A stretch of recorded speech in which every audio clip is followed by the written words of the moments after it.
Hello everyone, welcome to Romcom Edu session. I, Ms. Krutika Nagesh Savan, Assistant Professor, is going to render you online session on SP, that is Secretarial Practice, OCM, that is Organization of Commerce and Management, as well as Bookkeeping and Accountancy. I am going to render you lectures in all the three languages, that is English, Marathi and Hindi. Hello everyone. Welcome to this first online session of Organization of Commerce and Management. So your chapter number 1 is Principle of Management. So the learning outcomes are meaning and definition of Principle of Management, then nature of Principle of Management, significance of Management Principle, and the very important is theories of management. Theories of management has been divided into two parts, that is Henry Fayol 14 Principle of Management and F.W. Taylor's Scientific Management. The F.W. Taylor's management has been divided into two parts, that is Principle of Scientific Management and the Techniques of Scientific Management. Now what is meaning and definition of Principle of Management? So while achieving a goal of an individual or an organization, it is always important to use a systematic systems or techniques. Some of these techniques are accepted universally, hence they are called as principle. यानी अगर आपका कोई objective है, भले ही वो individual रहे या आपके ऑर्गेनाइजेशन का मतलब कंपनीज का या फर्म का रहे, उसे अचीव करने के लिए आपको टेक्निक्स की ज़रूरत है और ये टेक्निक्स कौन प्रोवाइड करेगा? तो आपके ये principle of management. Now definition of principle is defined as a fundamental truth और proposition that serve as an foundation for a system of belief or behavior or for a chain of reasoning. Now what are the nature of principles of management? So first is universal application. Universality refers to that truth which is equally applicable. यानी ये universally applicable है. कौन से firms के लिए? तो both business and non business के लिए. Second is general guidelines. तो ये जनरल गाइडलाइंस प्रोवाइड करता है. Principal of management provides general guidelines to every principle to tackle those organizational situation. Next is principles are formed by practice and experiment. So principle of management are results of various problems faced by the professional people. इसलिए इसे systematic observation और experiment के ऊपर ही depend रहता है कि अगर आप ये प्रैक्टिस करना चाहते हो तो पहले आपको उसको एक्सपेरिमेंट करना पड़ेगा. अगर ये एक्सपेरिमेंट सक्सेसफुल रही, you can use it in your firm. Next is flexibility. So management principle can be applied differently under different situation. क्यों? क्योंकि ये management principle है वो flexible in nature है. According to the requirement of company, you can change your principle of management. Behavioral in nature. Management principle is a group activity. Management aims at achieving certain goal through a group of human beings. Next is cause and effect relationship. So management principles are based on cause and effect of these principles. These tell us if a particular principle is applied in a situation, what might be the effect. Next is all principles are of equal importance.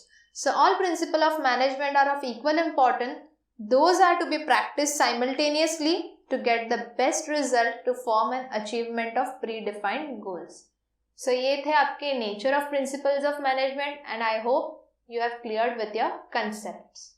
Now next is significance of management principle. So as per the principle of management, they are predefined and they are significant in management process.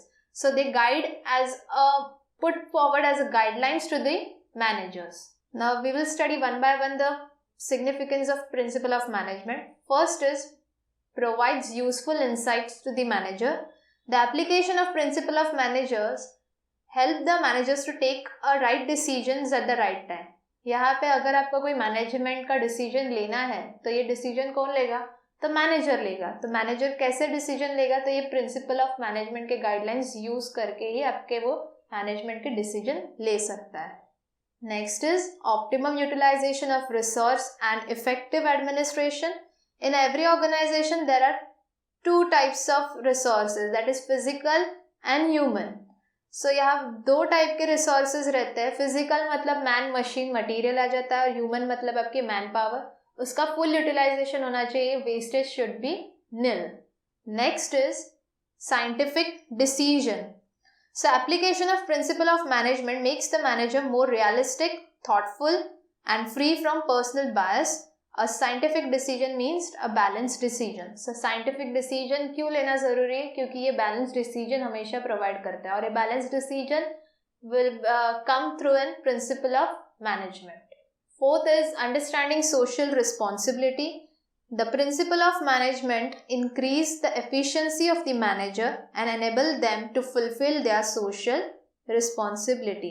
हर एक firm को अपनी एक social responsibility, एक जिम्मेदारी रहती है कि हम जहाँ काम कर रहे हैं, जहाँ सोसाइटी में काम कर रहे हैं, वहाँ की सोशल रिस्पॉन्सिबिलिटी उठाना ये एक कंपनी का काम होता है. तो ये मैनेजर्स उसके ऊपर ध्यान देते हैं.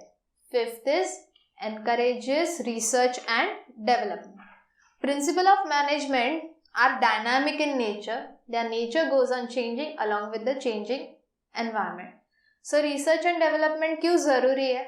अगर आप रिसर्च नहीं करोगे तो नया कुछ मार्केट में नहीं आ सकता. तो रिसर्च इज़ इम्पॉर्टेंट, और रिसर्च करने के बाद उसमें डेवलपमेंट आना भी ज़रूरी है, कि उसमें ग्रोथ होनी ज़रूरी है.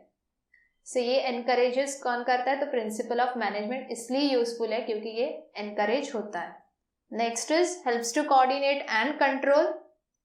So management principle are guidelines for the better coordination and control.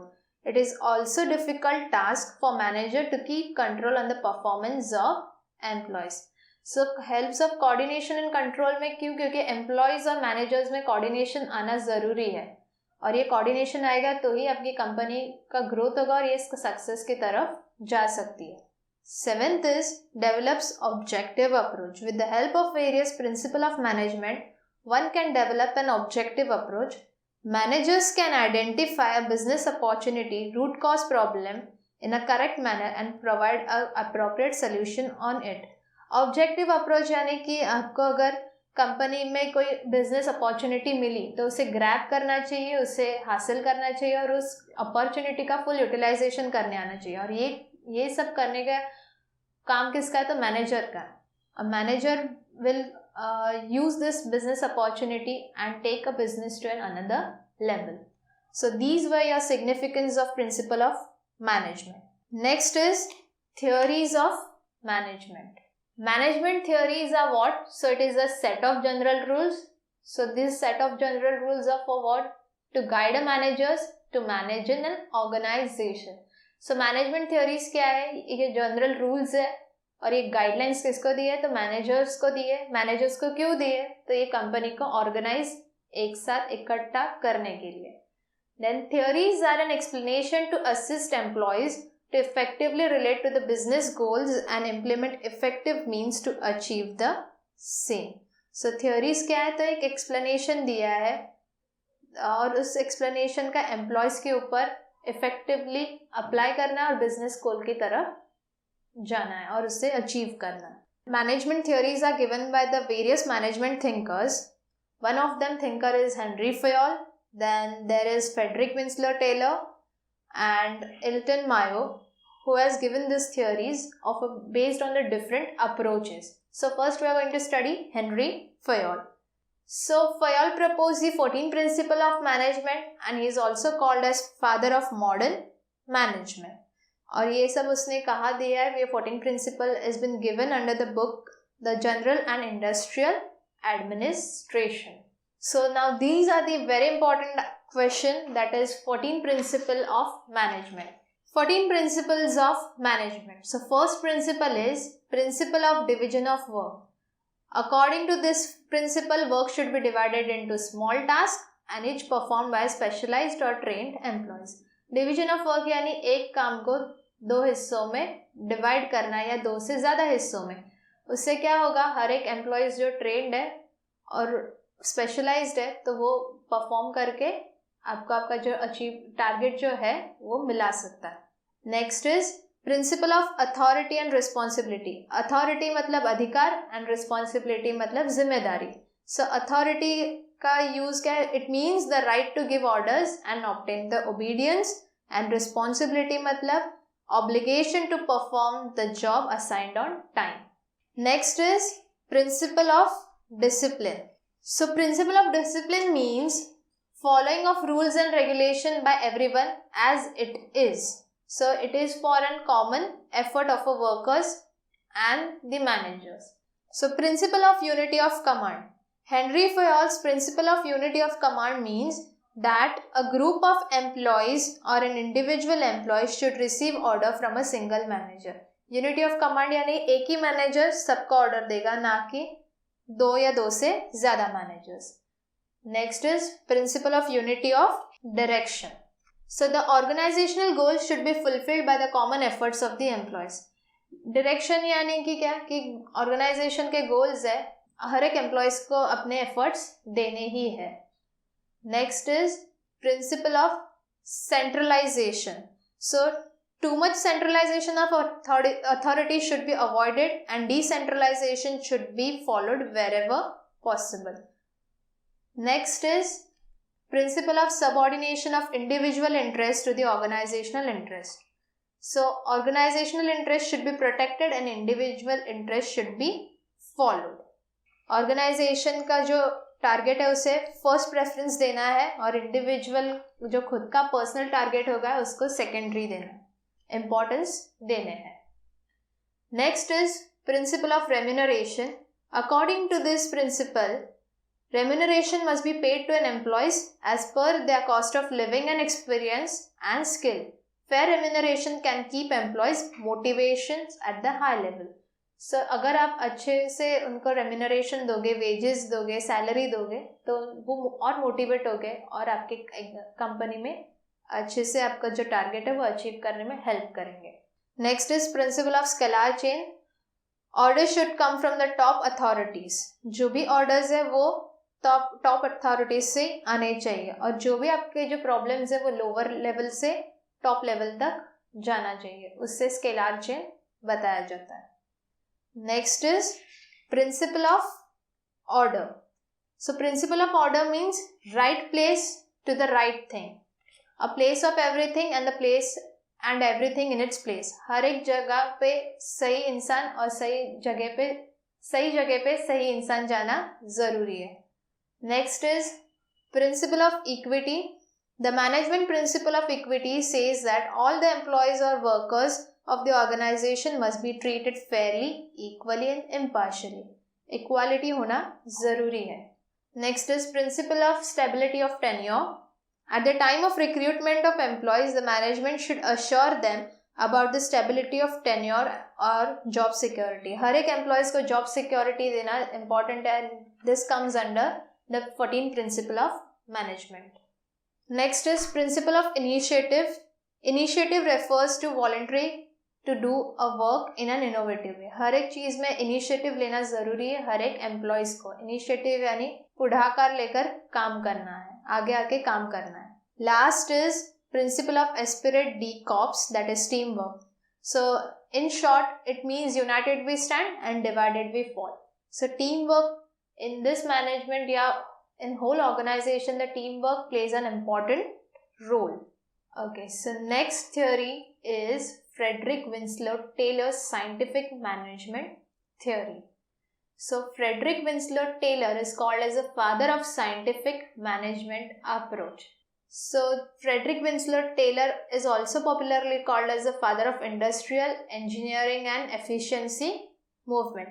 Frederick Taylor has been given this theory to especially for improving the labor productivity and economic efficiency. The definition is given by him as scientific management approach is an art of knowing exactly what you want your man to do and seeing what they do it in the best and the cheapest way. So now we are going to study the principles of scientific management. First is science, not rule of thumb. So rule of thumb is not applied. Trial and error is also not applicable, but scientific principles are to be followed in the best way of performing a job. Next is harmony, not discord. An organization there are two groups, that is worker and managers. So there should be a give and take relationship at your workplace. Next is mental revolution. Taylor introduced the concept of mental revolution. This principle focuses on the change in attitude of employees and management towards each other. Next is cooperation, not individualism. It shows the importance of each other's, that is management and workers. Management should reward and appreciate the employees for their helpful suggestion, and at the same time employees should also cooperate. Next is division of responsibility. Proper division of work should always be accompanied with the division of responsibilities managers and employees. So managers should always encourage and guide their employees. And last one to go is development of employer and employees for greater efficiency and maximum prosperity. Employees should be properly trained and selected in a scientific manner, and it is essential for each organization. So these were your principles of scientific management. Now next is techniques of scientific management. So first is work technique, and under work technique there is a time study. What does time study mean? Amount of time taken to perform a particular job. What does method study mean? So method study mean it is the way the job needs to be carried out. What does motion study mean? Studying number of moments a job undergoes with. And what does fatigue study mean? It is the study of stress and tiredness to perform a particular job. These were the work studies. Next is standardization of tools and equipments. So what does standardization of tools and equipment mean? So in order to ensure uniformity in the work operation, work should be standardized. There should be a standard of work. Next is scientific task setting. Task refers to the work to be performed. It transforms the organizational plans into reality. Fourth is scientific selection and training. Scientific selection involves right person for the right job, and workers should be selected on the basis of their knowledge, ability, experience, and placed at the most appropriate job. And training will be given to enhance their skill and to make them more effective and productive for that particular job. And next comes functional organization. So functional organization is divided into two parts. That is, first is at planning level. So planning level comes with root clerk. So who is root clerk? A root clerk will decide what all is to be done and the steps which are to be taken to perform a particular task. Then instruction card clerk. The instruction card clerk will determine and direct how the work is to be performed. Time and cost clerk. So time and cost clerk will be a person who determines the time limit in which the work is to be completed and the cost involved to carry out a particular task. And fourth is disciplinarian. The disciplinarian is a clerk who ensures discipline following the rules and regulation and the code of conduct. This was all at the planning level. Now what is at the implementation level? So first is gang boss. Who is gang boss? So a person who looks after all the availability of tools and equipment. Then second is speed boss. The speed boss is responsible for getting the work done on time. Third is repair boss. The repair boss has to take care of the repairs and maintenance of the tools and machinery in the production house. And fourth is inspector. The inspector is responsible for ensuring that all the activities are carried out in a planned manner. And he also checks the product is standardized or not. So these were the functional organization which has been divided into planning level and in the implementation level. Now last is differential piece rate wage plan. The wages paid to the workers should be based on the production capability, that is the number of pieces labor can manufacture in a given period instead of fixed rate of remuneration. A standard number of units production should be determined and the wages should be decided accordingly. So the Taylor has suggested the ideas of perform based remuneration and incentive based motivation. So these were the all techniques of scientific management. I hope you have understood in this session.